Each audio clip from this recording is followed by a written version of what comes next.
छत्तीसगढ़िया टूरा संग प्यार कर ले, ए छत्तीसगढ़िया टूरा संग प्यार कर ले। मम्मी डैडी ला बोला जब वो पहने जींस मारे टॉप निकले घर ले, ए पहने जींस मारे टॉप निकले घर ले। बिलासपुरिया मन मोहा जही वो, रायपुरिया मन मोहा जहीना।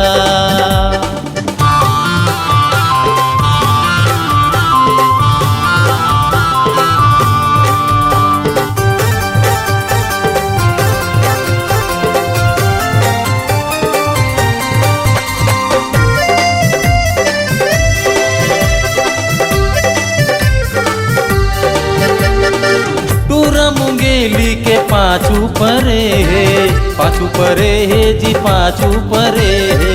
रायपुर जिला के मना घूम खड़े है जी आगुम खड़े है।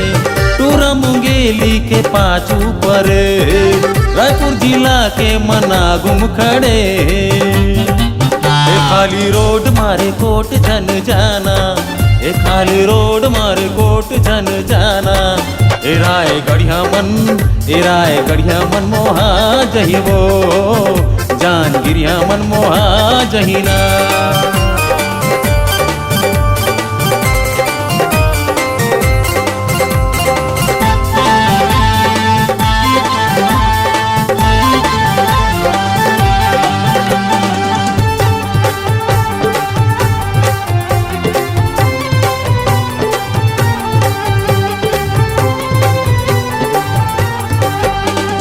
गोरबा के टूरा मन मारा थे ताना जी मारा थे ताना।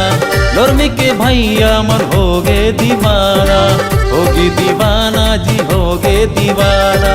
गोरबा के टूरा मन मारा थे ताना, लोरमी के भैया मन होगे दीवाना। ए लाली होठ दिल में चोट जन जाना, ए लाली होठ दिल में चोट जन जाना। नवा गढ़िया मन मोहा जहियो, सबको जिला बैहा जहीना। ए छत्तीसगढ़िया टूरा संग प्यार कर ले, ए छत्तीसगढ़िया टूरा संग प्यार कर ले। ए मम्मी डैडी ला बोला जब वो, ए पहने जींस मारे टॉप निकले घर ले, ए पहने जींस मारे टॉप निकले घर ले। बिलासपुरिया मन मोहा जही वो, रायपुरिया मन मोहा जहीना। रायगढ़िया मन मोहा जहीना, जानगिरिया मन मोहा जहीना। नवागढ़िया मन मोहा जहीना, अंबिकापुरिया मन मोहा जहीना। मुंगेलिया मन मोहा जहीना।